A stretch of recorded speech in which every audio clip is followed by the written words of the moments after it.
Hello students, हम लोग class +2 के अंदर फर्स्ट चैप्टर के डी पार्ट के न्यूमेरिकल्स को डिस्कस कर रहे हैं।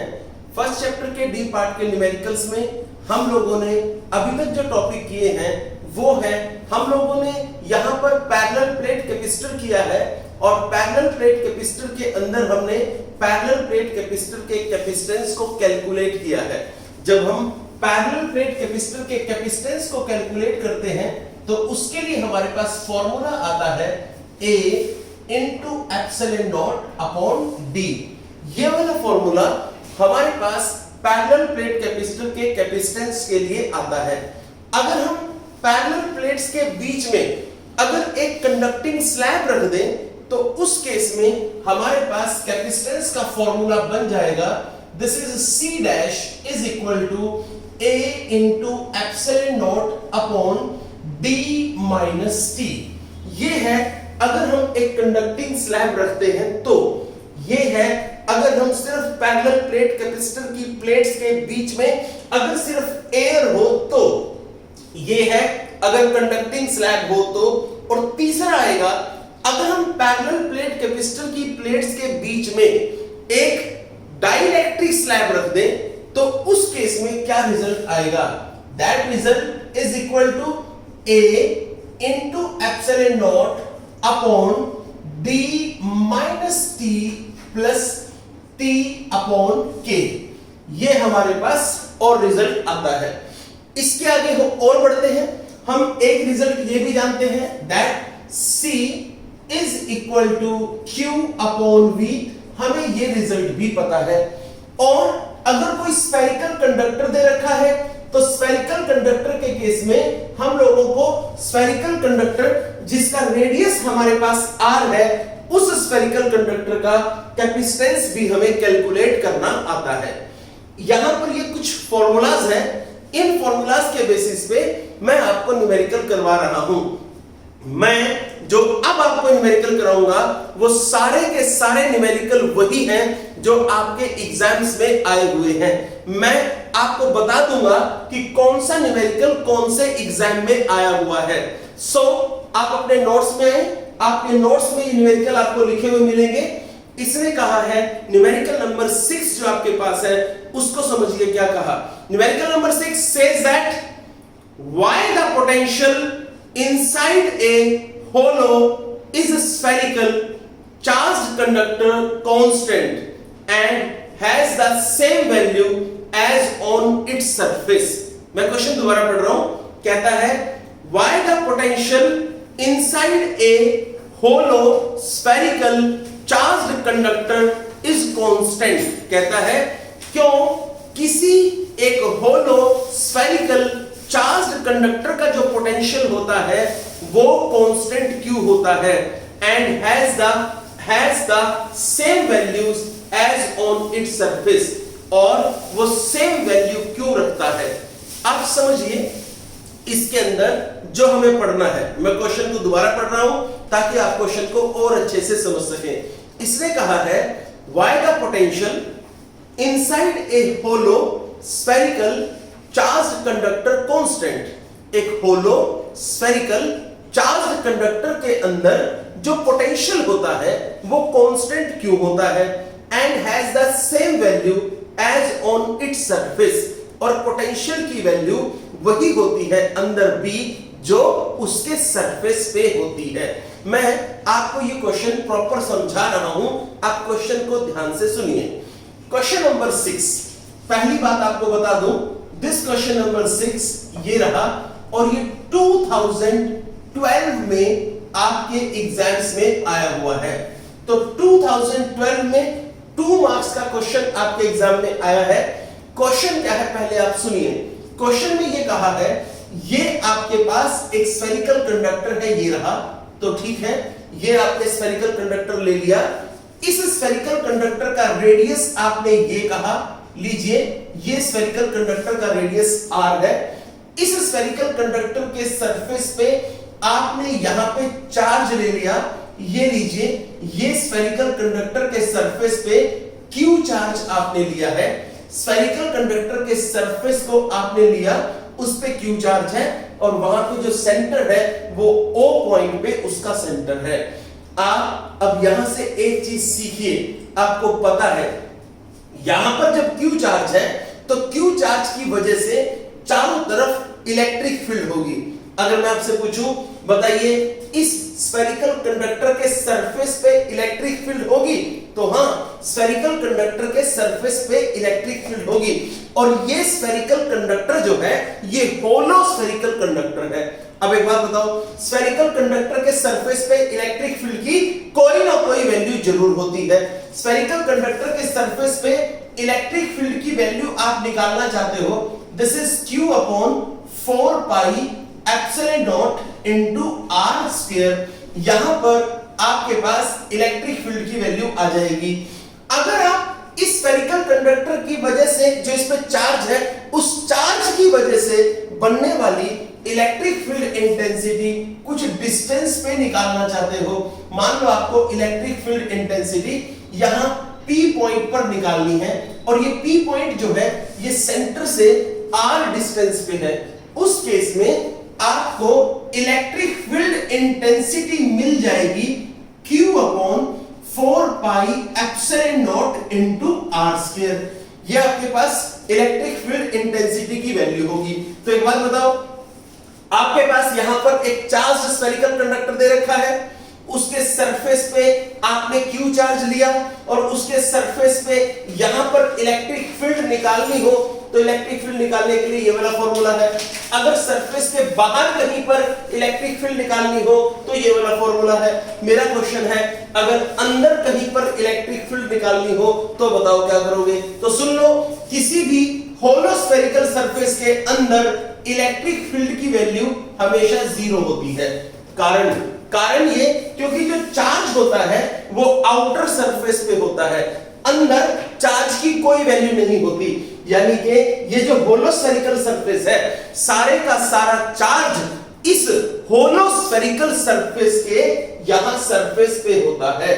तो होलो स्फेरिकल सरफेस पे सारा चार्ज होगा तो चार्ज की वैल्यू सारी होलो स्फेरिकल सरफेस पे होगी। अच्छा, इस चार्ज की सारी वैल्यू होलो स्फेरिकल सरफेस पे होगी तो अंदर चार्ज की वैल्यू 0, तो अंदर इलेक्ट्रिक फील्ड की वैल्यू भी क्या है 0। अब एक बात और सुनो, मैं ऐसा बोल सकता हूं inside the hollow spherical surface, hollow spherical surface के अंदर की बात करें तो होलो स्फेरिकल सरफेस के अंदर इलेक्ट्रिक फील्ड की वैल्यू 0 है। डेफिनेटली होलो स्फेरिकल सरफेस के अंदर इलेक्ट्रिक फील्ड की वैल्यू 0 है। और हम ये जानते हैं, अगर आपको याद हो तो इलेक्ट्रिक फील्ड और पोटेंशियल ग्रेडियंट के बीच में आपको रिलेशन पता है। जब होलो स्फेरिकल सरफेस के अंदर इलेक्ट्रिक फील्ड की वैल्यू 0 है तो इलेक्ट्रिक फील्ड चलो ठीक है 0 है, E is equal to dV by dr। आपको पता है जब इलेक्ट्रिक फील्ड 0 है तो dV by dr भी क्या है 0। तो ठीक है, आपने इसको भी कह दिया this is also equal to 0। अब एक बात बताओ, जब dV by dr 0 है इसका मतलब है इस V का derivative with respect to distance, distance ये वाला r डिस्टेंस नहीं, कोई भी डिस्टेंस, तो आप कहोगे इस v का derivative with respect to distance 0 है। तो किसी भी चीज का अगर डेरिवेटिव 0 होता है तो उस चीज को हम हमेशा कांस्टेंट मान करके चलते हैं। इसलिए इस v का डेरिवेटिव 0 है, इस इलेक्ट्रिक पोटेंशियल का डेरिवेटिव 0 है, that's why this electric potential is constant. So you can say that v is equal to constant. तो हम कह सकते हैं कि जहां पर इलेक्ट्रिक फील्ड की वैल्यू 0 है वहां पर पोटेंशियल की वैल्यू क्या है कांस्टेंट। तो अंदर के पूरे हिस्से में इलेक्ट्रिक फील्ड की वैल्यू 0 है तो अंदर के पूरे हिस्से में पोटेंशियल की वैल्यू क्या है कांस्टेंट। आई रिपीट, अंदर के इस होलो स्फेरिकल सरफेस, जो होलो स्फेरिकल सरफेस है इसके अंदर इलेक्ट्रिक फील्ड 0, जहां पर इलेक्ट्रिक फील्ड 0 वहां पर पोटेंशियल क्या हुआ कांस्टेंट। और अगर सरफेस पे बात करें तो सरफेस पे तो पोटेंशियल को कैलकुलेट करने का फॉर्मूला हमारे पास है। क्या फॉर्मूला है? सरफेस पे पोटेंशियल को कैलकुलेट करने का फॉर्मूला है Q upon 4 pi epsilon not into R। यही पोटेंशियल जो इस होलोस्फेरिकल सरफेस पे, होलोस्फेरिकल सरफेस जो है ना, या होलोस्फेरिकल जो बॉडी है, होलोस्फेरिकल कंडक्टर है, इसके सरफेस पे जो पोटेंशियल होगा वही पोटेंशियल इसके अंदर भी होगा। और सरफेस पे कितना होगा इस फॉर्मूले से निकालो, और अंदर कितना होगा उसको आप कांस्टेंट मान लो कि भैया जो सरफेस पे होगा वही अंदर होगा। So this is value, this is your question number 6। ये हमारा क्वेश्चन नंबर 6 आ जाता है। इसमें आपसे पूछा था कि आप ये बताइए किसी होलोस्फेरिकल बॉडी को आप ले लें या होलोस्फेरिकल कंडक्टर ले लें, उसके अंदर पोटेंशियल कांस्टेंट कैसे आता है। तो आपको बता दिया होलोस्फेरिकल कंडक्टर जो आप लोगे, उस होलोस्फेरिकल कंडक्टर के सरफेस पे चार्ज होता है, अंदर चार्ज नहीं होता, तो अंदर इलेक्ट्रिक फील्ड जीरो है। जब अंदर इलेक्ट्रिक फील्ड जीरो है तो dv अपॉन dr भी जीरो है। dv अपॉन dr जीरो है तो वहां पर v कांस्टेंट है, और v की वैल्यू हमारे पास ये वाली है। ये जो v कांस्टेंट है ये इस होलोस्फेरिकल कंडक्टर के अंदर कांस्टेंट है। बाहर आप निकालें तो बाहर इस सरफेस पे पोटेंशियल यानी कि v निकालने का फॉर्मूला ये रहा। और आपकी नॉलेज के लिए बता दूं, इस पोटेंशियल की जो वैल्यू इस होलोस्फेरिकल कंडक्टर के सरफेस पे होती है, पोटेंशियल की वही वैल्यू होलोस्फेरिकल सरफेस के अंदर, यहां पर इनसाइड यानी कि अंदर के पोर्शन में भी वही पोटेंशियल की वैल्यू होती है। दैट्स व्हाई ये आपका क्वेश्चन नंबर 6 आ गया। ये आपके एग्जाम में 2012 के अंदर आया हुआ था। अब हम चलते हैं इससे आगे। Next step is next question, question number 7। समझिए क्वेश्चन नंबर 7 में आपको क्या कहा है इसके बारे में बात करते हैं। क्वेश्चन नंबर 7 में आपको कहा है a hollow metal sphere of radius 5 centimetre. Okay, आप यहां पर एक होलो मेटल स्फीयर बना ले। ये लीजिए, ये आपने एक होलो मेटल स्फीयर बना लिया जिसका रेडियस 5 सेंटीमीटर आपने लिया है। ये लीजिए, यहां पर आप ले लीजिए। तो ठीक, आगे चलिए। A hollow metal sphere of radius r की value 5 centimetre is charged such that the potential on its surface is 10। What is the potential at the centre of the sphere. फिर वही क्वेश्चन घुमा कर आ गया। कहता है आपके पास यहां पर एक होलोस्फेरिकल सरफेस है, ये रहा। आप इसको कह लीजिए ये होलोस्फेरिकल कंडक्टर है। तो होलोस्फेरिकल कंडक्टर आपने ले लिया। इस होलोस्फेरिकल कंडक्टर के सरफेस पे यहां पर कुछ ना कुछ चार्ज है, और उस चार्ज की वजह से होलोस्फेरिकल सरफेस पे यहां पे कुछ ना कुछ चार्ज है। ये रहा कुछ चार्ज जो होलोस्फेरिकल सरफेस पे है, और होलोस्फेरिकल सरफेस पे जो चार्ज है, उस चार्ज की वजह से जो पोटेंशियल है, that potential is equal to 10 volt. आपके पास क्वेश्चन ये है कि अगर आपने ये होलोस्फेरिकल सरफेस ले लिया, इस होलोस्फेरिकल सरफेस के जहां पर सरफेस पे जो आपने 10 वोल्ट का पोटेंशियल लिया है, और इस होलोस्फेरिकल सरफेस का रेडियस आपके पास 5 सेंटीमीटर है, बताइए इस होलोस्फेरिकल सरफेस के जिसके सरफेस पे 10 वोल्ट का पोटेंशियल है, इसके सेंटर पे कितने वोल्ट का पोटेंशियल होगा।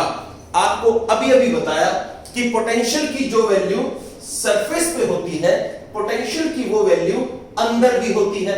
अब अंदर कहां, सेंटर भी तो वही है, और किसी भी पॉइंट पर कहीं पर भी आप पोटेंशियल की वैल्यू निकालोगे तो पोटेंशियल की वैल्यू हर पॉइंट पे क्या आई है, कांस्टेंट। आप कहोगे सर कांस्टेंट क्यों? क्योंकि आपने निकाल लिया अंदर हर पॉइंट पर इलेक्ट्रिक फील्ड जीरो।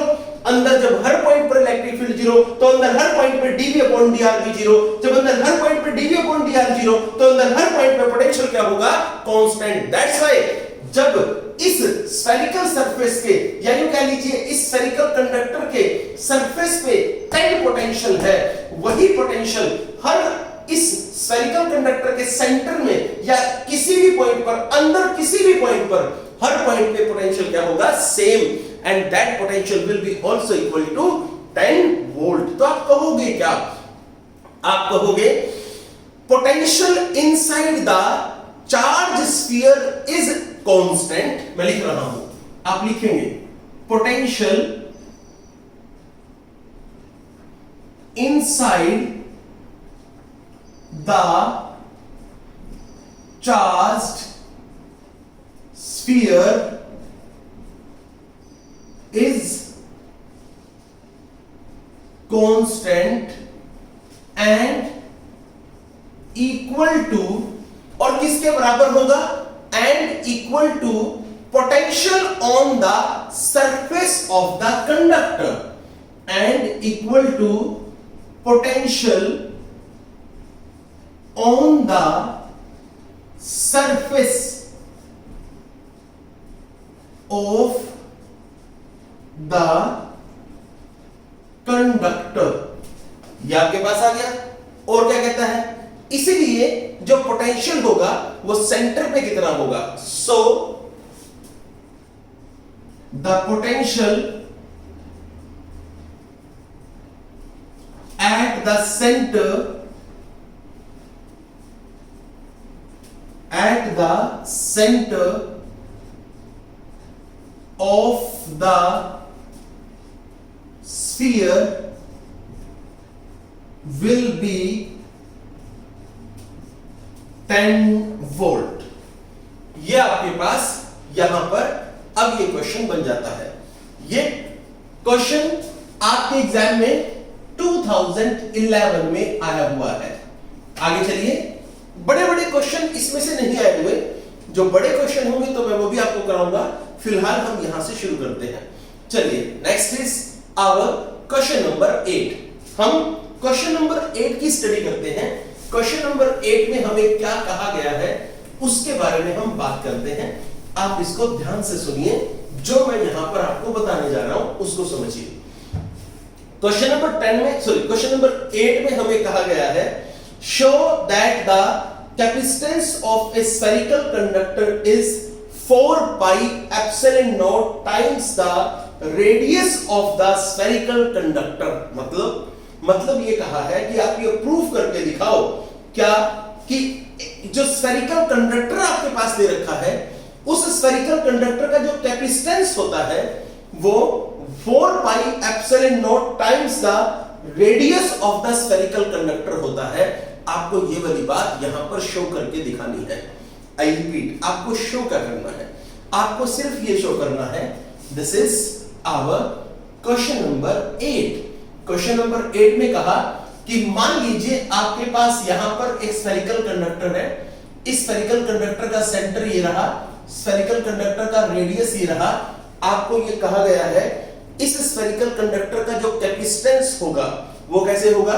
जब स्फेरिकल कंडक्टर पे आपने यहां पे चार्ज ले लिया, ये रहा, ये स्फेरिकल कंडक्टर पे चार्ज है, और स्फेरिकल कंडक्टर पे जो चार्ज आया है इसकी वजह से जो पोटेंशियल होगा उसकी वजह से जो कैपेसिटेंस होगा, that capacitance is equal to 4 pi epsilon naught into r। तो हम इसको ऐसे बोलते हैं कि जो कैपेसिटेंस होगा ना, किसी स्फेरिकल कंडक्टर का जो कैपेसिटेंस होगा, किसी भी स्फेरिकल कंडक्टर का कैपेसिटेंस 4 pi epsilon naught का r से मल्टीपल होगा। यानी कि आप 4 pi epsilon naught को r से मल्टीप्लाई कर दीजिएगा। यानी कि आप ये कह सकते हैं that capacitance is 4 pi epsilon naught times the multiple of the radius of the sphere। Sphere के रेडियस का 4 pi epsilon naught times multiple होगा। चलिए हम इस बात को प्रूफ करते हैं। हम सिंपल ये कहना चाहते हैं कि जो C होगा वो दिस वैल्यू इनटू R होगा। हम ये वाली बात यहां पर प्रूफ करना चाहते हैं। इसके लिए आपको कुछ नहीं, कोई प्रॉब्लम नहीं है, सिर्फ आप यहां पर छोटा सा पॉइंट एक ले लीजिए। वो ये है, आपने यहां पर एक स्फेरिकल सरफेस ले लिया, ये रहा, आपने स्फेरिकल सरफेस ले लिया।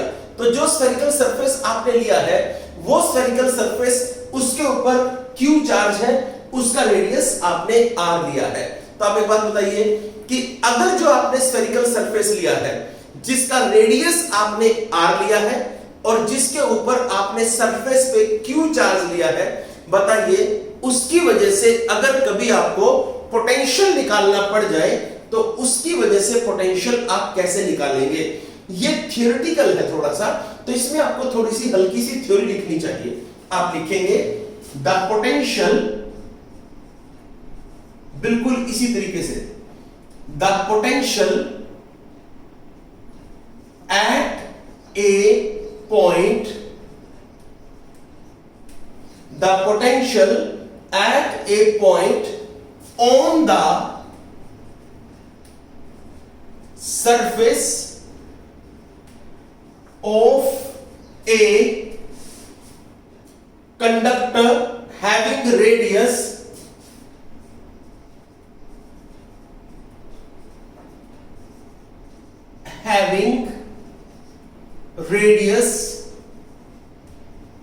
r, रेडियस कितना है r, and charge q,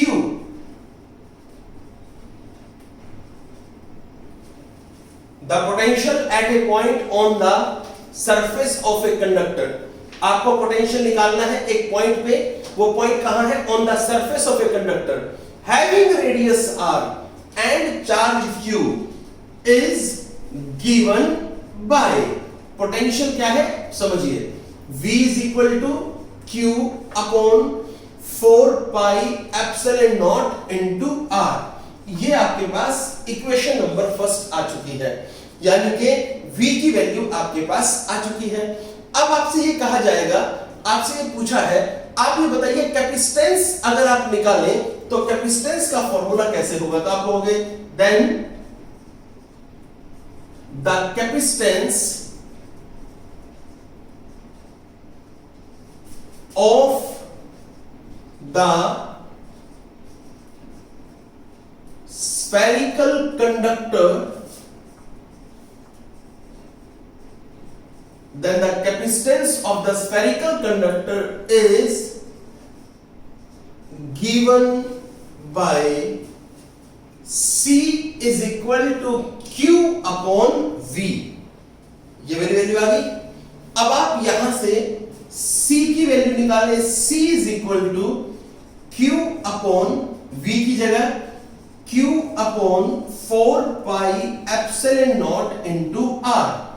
आगे बढ़िए, Q से Q cancel, 4 pi epsilon not into r, so C is equal to 4 pi epsilon not into r। ये आपके पास यहां पर ये वाली वैल्यू आ जाती है। यहां से आपने देख लिया, क्या आप कह सकते हैं क्या कि जो कैपेसिटेंस होता है वो 4 pi epsilon not times of radius होता है, तो आप कह सकते हैं so the capacitance is 4 pi epsilon not times the radius of sphere. ये लीजिए, ये आपके पास आ गया। कई बार हमें क्वेश्चन तो आता है लेकिन उस क्वेश्चन को हमें एक्सप्लेन करना नहीं आता। ये क्वेश्चन नंबर 8 ये हमारे एग्जाम में 2010 में आया हुआ है। आगे चलिए, अब हम इससे नेक्स्ट क्वेश्चन पर आते हैं।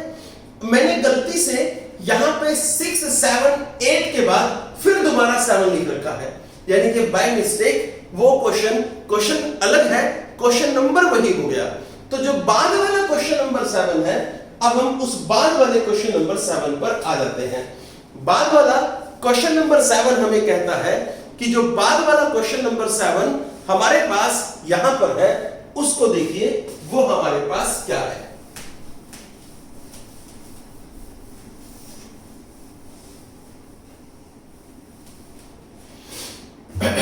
तो बाद वाला क्वेश्चन नंबर 7 क्या है, उसको हम क्या कहेंगे, उसमें हम क्या करते हैं, उसके बारे में हम बात करते हैं। This is question number 7 says that distinguish between dielectrics and conductors। आपको कंडक्टर्स और डाइलेक्ट्रिक्स के बीच में डिफरेंसेस देखने हैं। What are the differences between conductors and dielectrics? सबसे पहली बात आप यहां पर देखिए, ये वही क्वेश्चन जिसको मैंने बोला ये क्वेश्चन नंबर 7 यानी कि बाद वाला क्वेश्चन नंबर 7 है। ये आपके एग्जाम में 2012 के अंदर आया है और 2012 के इस क्वेश्चन को आप समझिए, इसने कहा है कंडक्टर्स और डाइलेक्ट्रिक्स के बीच में डिफरेंसेस बताइए। सबसे पहले हम यहां पर कंडक्टर्स की बात करते हैं। देखिए हमारे कंडक्टर्स क्या क्या हैं, आप जानते हैं, मैं बता रहा हूं।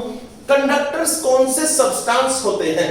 वो सब्सटेंस जिन सब्सटेंस के पास फ्री इलेक्ट्रॉन्स होते हैं and they are able to pass the electricity through them, जो अपने में से इलेक्ट्रिसिटी को पास होने देते हैं।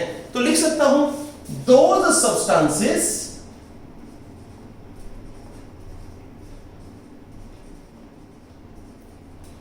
which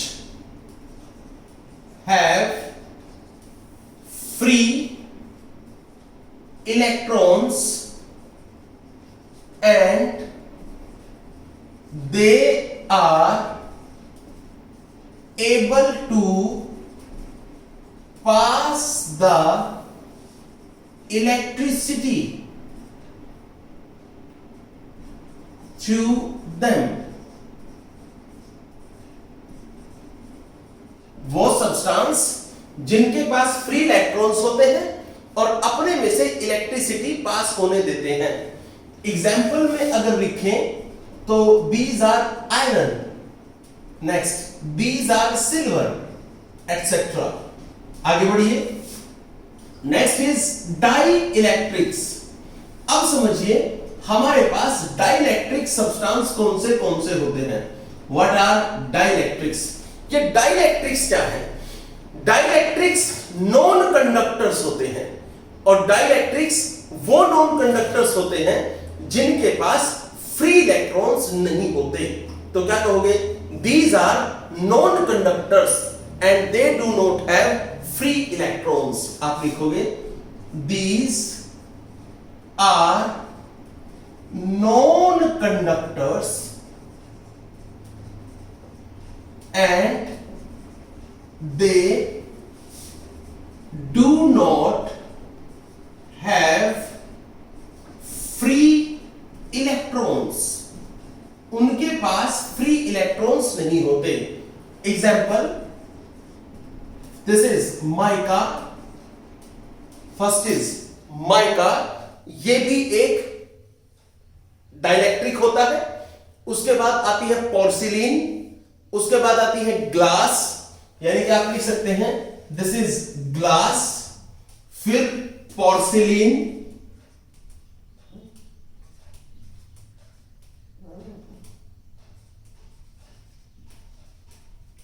देखिए first is mica, glass, porcelain और काफी सारे जो हमारे ऑक्साइड्स होते हैं अलग अलग मेटल्स के।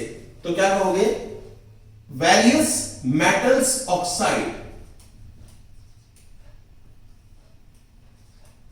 वेरियस मेटल ऑक्साइड्स, ये लीजिए। अब हम ये हमारे पास जो आया है ये हमारा क्वेश्चन नंबर 7 जो कि हमारे एग्जाम में 2012 के अंदर आया हुआ है। अब हम चलते हैं नेक्स्ट क्वेश्चन पे। नेक्स्ट इज अब क्वेश्चन नंबर 10। चलिए क्वेश्चन नंबर 10 पे चलते हैं और क्वेश्चन नंबर 10 में हमें क्या सीखने को मिलेगा? बहुत बढ़िया क्वेश्चन है, बहुत बढ़िया क्वेश्चन। देखिए क्वेश्चन नंबर 10 में हमें क्या करना है, इसके अंदर हम क्या पढ़ेंगे इसके बारे में हम बातचीत करते हैं।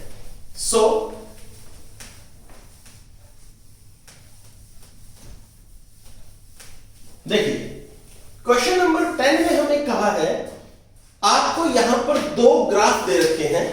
We are given 2 graph. तो देखिए कौन से दो ग्राफ है। दिस इज क्वेश्चन नंबर 10 और हमारे पास दो ग्राफ दे रखे हैं। पहला ग्राफ, एक ही ग्राफ के अंदर दो चीजें हैं। लीजिए इसने क्या कहा, यहां पर आपने V यानी कि पोटेंशियल लिया, यहां पर आपने Q चार्ज लिया, आपने इसको इधर कर दिया एक को आपने इधर कर रखा है, एक पॉइंट को आपने ए कह दिया, एक पॉइंट को आपने बी कह दिया। ठीक है, सबसे पहले तो आपको ये देखना है, यहां तक कोई प्रॉब्लम नहीं होनी चाहिए। इसके बाद हम आगे बढ़ते हैं। इसने हमसे पूछा क्या है? इसने हमसे पूछा ये है, क्या भला? ये कहता है the given graph shows variation of charge Q। ठीक है, ये ग्राफ शो कर रहा है, क्या शो कर रहा है? Variation of charge Q charge का variation versus potential difference. Definitely ये Q चार्ज है और ये V यानी कि पोटेंशियल है, इन दोनों के बीच में जो वेरिएशन है एक दूसरे के साथ, उसको रिप्रेजेंट यहां पर कर रखा है। यानी कि Q का variation with respect to V, इसने यहां पर हमें एक्सप्लेनेशन दी है। आगे चलते हैं, और क्या है? और क्या कहता है? कहता है for two capacitors C1 and C2, I repeat, the given graph shows variation of charge Q versus potential difference V for two capacitors C1 and C2. Both the capacitors have same plate separation, but दोनों के दोनों capacitors का plate separation same है, but area of C2 is greater than that of the C1। Very good, ये वाली बात ध्यान रखना। C2 का एरिया, जो C2 कैपेसिटर है, C2 कैपेसिटर का एरिया C1 कैपेसिटर के एरिया से ज्यादा है। Which line corresponds to C1 and Y? कौन सी लाइन ऐसी होगी, जो ग्राफ की कौन सी लाइन ऐसी होगी जो C1 के लिए होगी और Q होगी, हम उसके बारे में अब यहां पर बातचीत करते हैं। आपको ध्यान से समझना है इस क्वेश्चन को। देखिए, बहुत अच्छा क्वेश्चन है, 2014 में आया हुआ है और 3 मार्क्स का न्यूमेरिकल है, यानी कि 3 मार्क्स का क्वेश्चन आपके एग्जाम में है। आप समझिए कैसे करेंगे। ऐसे में आपको किसी चीज से कोई लिंक नहीं बनेगा, सिर्फ एक ये वाला फॉर्मूला आपकी मदद करेगा। कौन सा formula? C is equal to 4 pi epsilon naught into R. Only this formula can help you. और ज्यादा से ज्यादा एक फॉर्मूला और आपको हेल्प करेगा। This is V, C is equal to Q upon V. अब आपको एक चीज समझाता हूं, बिल्कुल रिलैक्स होकर ठंडे दिमाग से मेरी बात को सुनिए।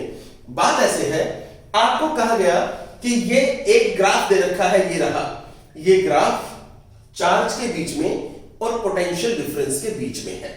चलिए, जब चार्ज के बीच में और पोटेंशियल डिफरेंस के बीच में आपको ग्राफ दे रखा है, इस ग्राफ में आपको यहां पर 2 लाइनें दे रखी है, और ये जो लाइनें हैं अगर सही मायने में देखा जाए तो ये क्या है? ये इस Q और V की कर्व है, ये भी, ये वाली, ये भी Q और V की कर्व है। तो इन कर्व्स को देख के आपको ये पता लगाना है इनमें से कौन सी कर्व कैपेसिटर C1 की है और कौन सी कर्व कैपेसिटर C2 की है। तो एक बात तो सही है। दूसरी बात ये कह दिया गया कि जो कैपेसिटर C2 है, उस कैपेसिटर C2 का जो प्लेट्स दोनों C1 और C2 की, दोनों की जो प्लेट्स हैं, वो प्लेट्स तो डेफिनेटली उनके बीच का जो सेपरेशन है वो तो बिल्कुल सेम है, उसमें कोई प्रॉब्लम नहीं है। बट जो एरिया है वो C2 कैपेसिटर का एरिया, C2 कैपेसिटर की जो प्लेट्स है उनका जो एरिया है वो ज्यादा है।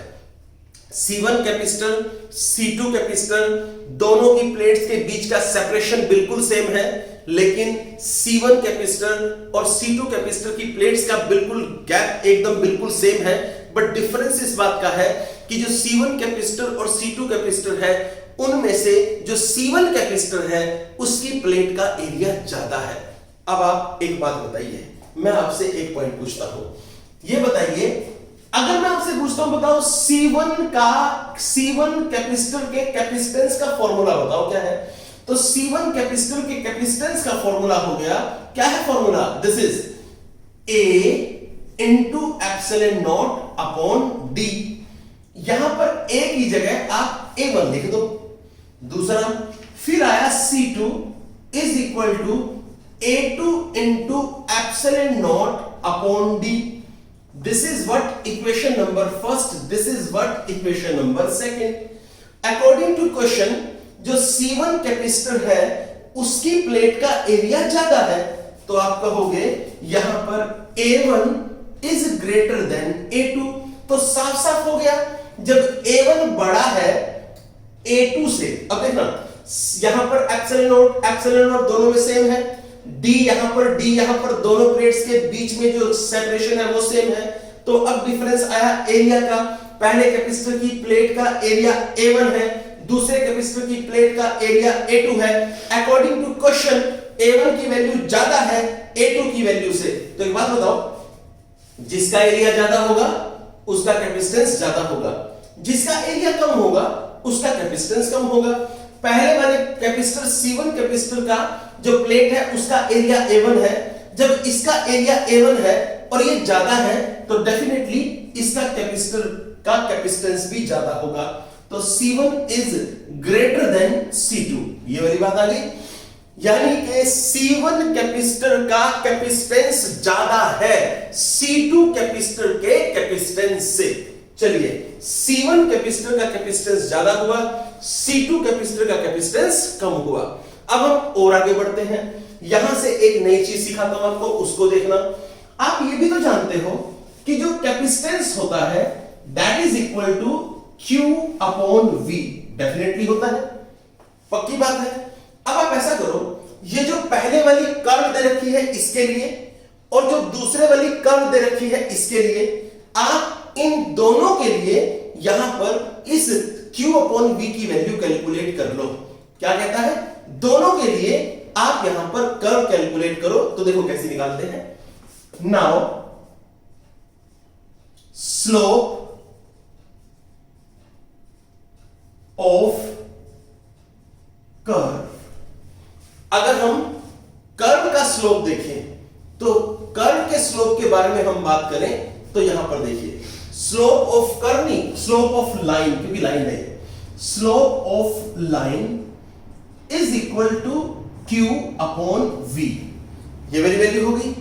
अब आप एक बात और बताइए, आपको पता है लाइन का स्लोप Q अपॉन V हो गया, आपको सर वो कैसे आया वो भी सुन लो।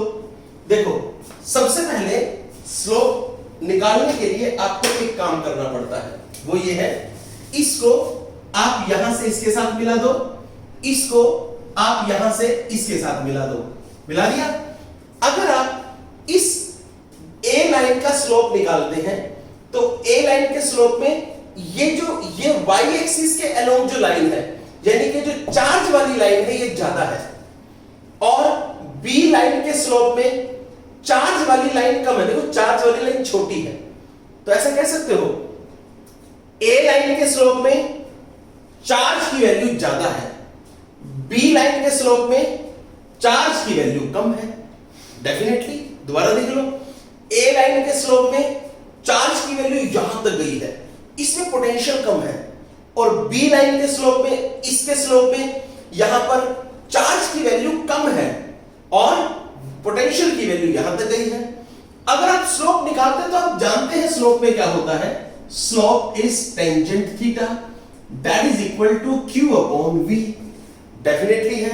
और आप जानते हैं कि जो कैपेसिटेंस होता है this is also Q upon V, ये वाली वैल्यू कैपेसिटेंस की हम जानते हैं। अब आप सोच के बताइए, दिमाग लगाइए, ध्यान से सोच के बताइए जो आपके पास यहां पर आता है। देखिए आपको यह कहा गया है कि C1 का कैपेसिटेंस ज्यादा है C2 के कैपेसिटेंस से, क्लियर। यहां से अगर आप देखें तो यहां से आपको मिलेगा, यहां पे Q चार्ज की वैल्यू ये ज्यादा है इसके स्लोप से, और इस B लाइन के स्लोप में Q चार्ज की वैल्यू कम है। तो आप एक बात बताइए, सोच के बताइए, कैपेसिटेंस जो होता है उस केस में जब आप इसके लिए निकालोगे, इसके लिए A लाइन के लिए, तो उस केस में चार्ज की वैल्यू ज्यादा है, पोटेंशियल की वैल्यू कम है, और अगर पोटेंशियल की वैल्यू कम है तो डेफिनेटली C की वैल्यू क्या होगी, ज्यादा, डेफिनेटली। अब इसकी बात करें, इसके लिए फिर दोबारा निकाल लो, मान लो ये C is equal to Q upon V है, इसमें जो Q होगा ये वाला Q ये कम है, इसको मैंने कह दिया दिस इज Q डैश, यहां पर ये V this is V dash, ये V डैश ज्यादा है, क्योंकि इस A में ये मान लीजिए C पॉइंट पर आता है और B में ये D पॉइंट पर आता है। B के केस में ये इतना बड़ा है, अगर ये बड़ा होगा तो डेफिनेटली ये क्या होगा, छोटा। और अगर ये छोटा है तो सोच के बताओ ये किसको रिप्रेजेंट कर रहा है, ये C1 को रिप्रेजेंट करेगा या C2 को। यहां पर ये V इस केस में, A लाइन के केस में ये V छोटा है, अगर ये छोटा है तो ये बड़ा है, और B लाइन के केस में ये बड़ा है, अगर ये बड़ा है तो ये छोटा है, और अगर ये छोटा है तो ये बड़ा। जब ये छोटा, ये बड़ा, ये बड़ा, ये छोटा, तो बताओ कौन किसको रिप्रेजेंट कर रहा है। डेफिनेटली ये वाली वैल्यू यहां पर बड़ी है, ये वाली वैल्यू यहां पर छोटी है। अब आप सोचिए इन दोनों में से छोटा कौन सा है। आई रिपीट, ये वाली वैल्यू लाइन फर्स्ट के लिए स्लोप है, स्लोप के केस में पोटेंशियल की वैल्यू छोटी है, पोटेंशियल की वैल्यू छोटी है तो कैपेसिटेंस बड़ा है। बताइए दोनों कैपेसिटेंस में से कौन सा बड़ा है। दिस इज C1, तो इसका मतलब ये जो आपके पास लाइन आई है ये लाइन C1 के लिए है। और अगर आप B लाइन को देखें तो B लाइन के केस में यहां पर ये पोटेंशियल बड़ा है, अगर ये बड़ा है दैट मींस ये वाली वैल्यू छोटी है। यहां से छोटा कौन है, C2, दैट मींस ये जो B लाइन आई है, ये B लाइन जो आई है, this B line is for C2 and this A line is for C1। आप इसको एग्जैक्ट समझ गए होंगे, तो आप ऐसा कह सकते हो, कैसा भला, आप यूं कह सकते हो, this is slope of line A is equal to Q upon V, ये वाला होगा। This is for C1 and slope of line B is equal to Q dash upon V dash। ऐसे बोल दो। अब इसमें एक बात ध्यान रखना, V छोटा है, is less than V dash। अब आपका काम हो गया। This is for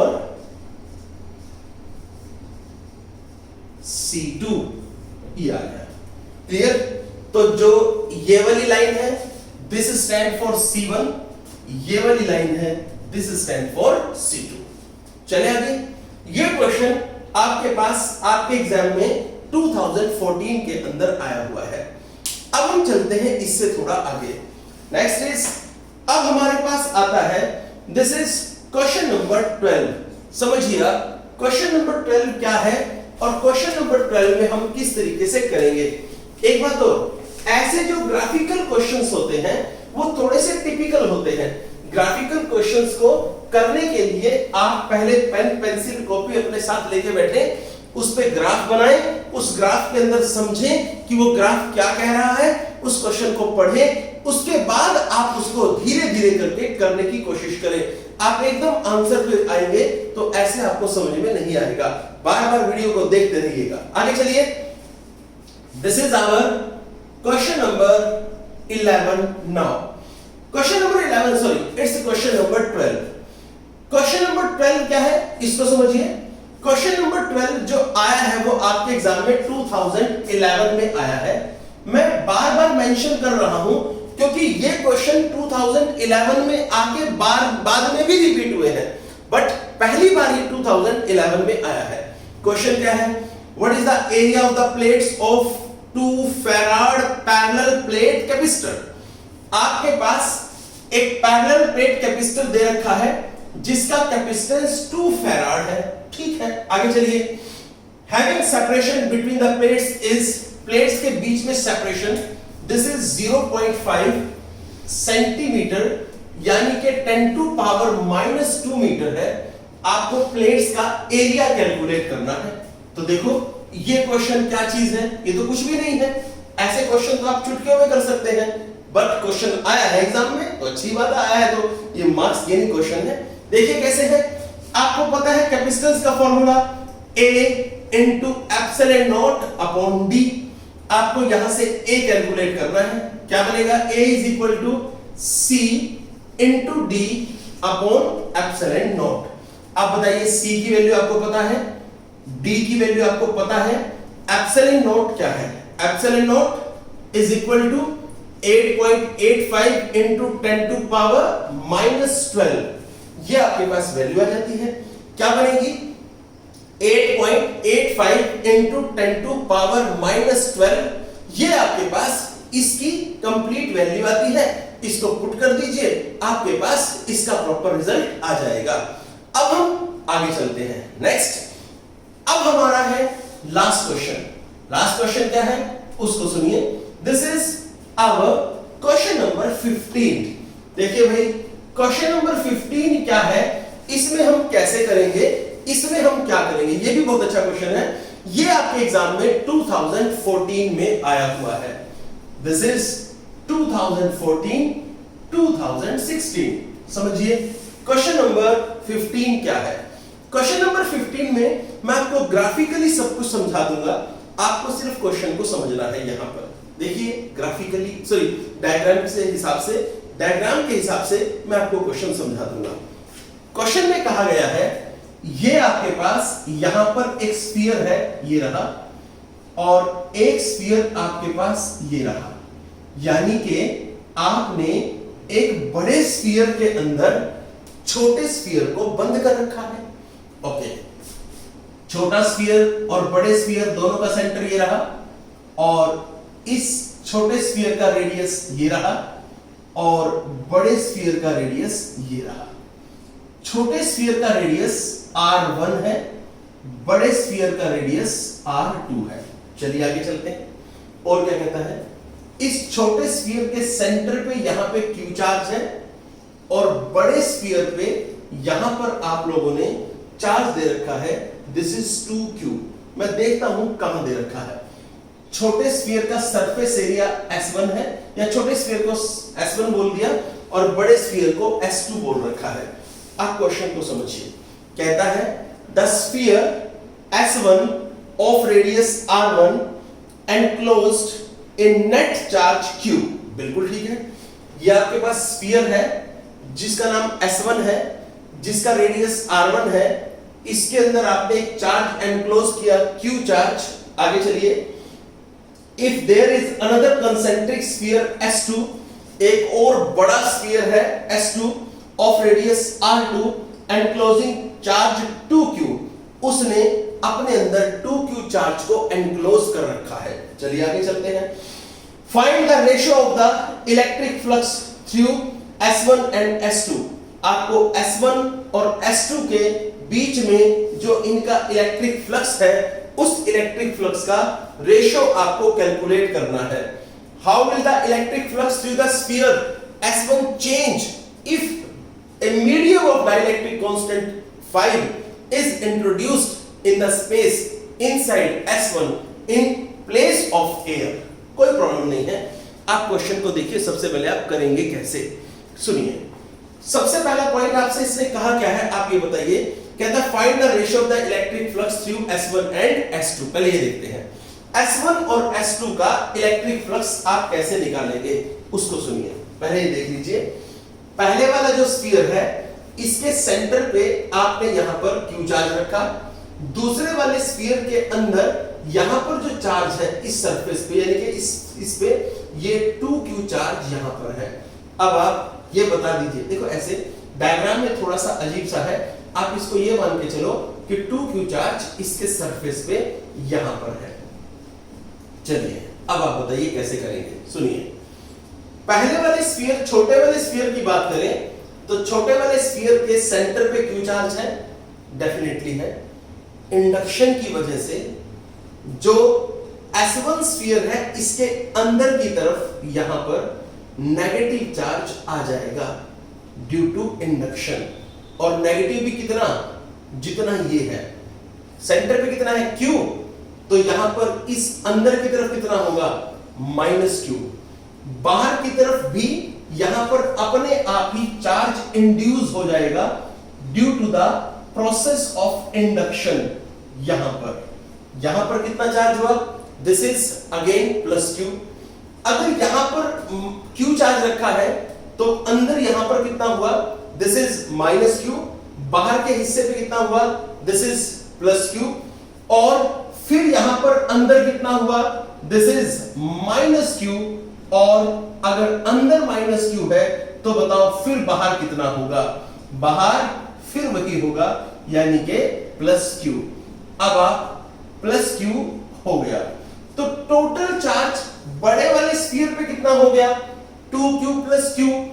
total charge छोटे वाले स्फीयर के सेंटर पे कितना हो गया, q, या यूं कह लीजिए टोटल चार्ज छोटे वाले स्फीयर के सरफेस पे कितना हो गया, again this is plus q।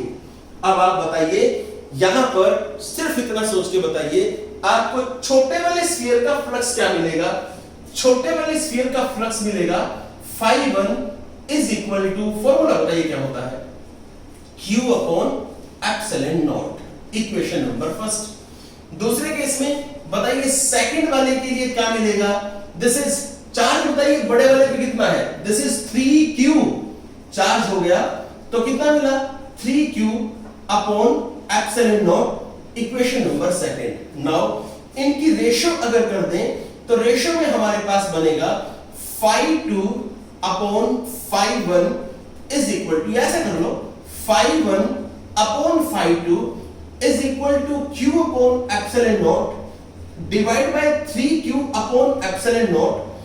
Epsilon naught से एप्सिलॉन नॉट कैंसिल, q से q कैंसिल, आपके पास रिजल्ट आ गया φ1 अपॉन φ2 इज इक्वल टू 1/3। एक वैल्यू ये आपके पास आ गई है। नेक्स्ट, अब सेकंड केस में पूछता है, क्या बोलता है बताइए, कहता है how will the electric flux through sphere S1 change if a medium of dielectric constant 5 is introduced in the space inside S1 in place of air। कुछ नहीं है, कहता है अगर आप यहां पर इसमें एयर की बजाय, अगर आप एयर की बजाय इसके अंदर एक डाइलेक्ट्रिक मीडियम इसके अंदर यहां पर रख दें, जिस डाइलेक्ट्रिक मीडियम का डाइलेक्ट्रिक कांस्टेंट भी आपको दे रखा हो, डाइलेक्ट्रिक कांस्टेंट उसका 5 है, तो एक बात बताओ बच्चे, आपको पता है यहां पर इसने, स्फीयर ने चार्ज को एनक्लोज किया है, चार्ज को जब एनक्लोज करता है तो उसके फ्लक्स का फॉर्मूला बनेगा, जब एयर होती है तो फ्लक्स का फॉर्मूला बनता है। देखिए सिर्फ जब एयर होती है तो फ्लक्स का फॉर्मूला बनता है Q अपॉन एप्सिलॉन नॉट, ये जनरल फॉर्मूला है। अगर एयर की बजाय कोई मीडियम होगा तो फॉर्मूला बनेगा Q अपॉन एप्सिलॉन, यही तो होगा। अगर यहां पर एयर होगी तो Q upon epsilon not flux हो गया, और अगर यहां पर एयर की बजाय यहां पर कोई मीडियम हो तो Q अपॉन एप्सिलॉन हो गया।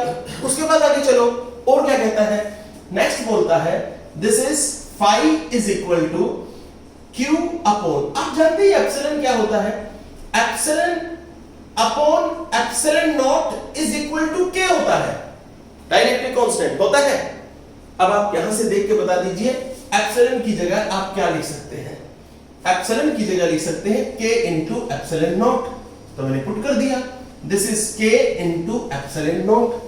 आगे बढ़ो, अगला स्टेप क्या है, this is φ1 is equal to Q upon, ये K की वैल्यू कितनी है, K की वैल्यू 5 है, into epsilon naught, this is result, ये आपका आंसर आ जाता है।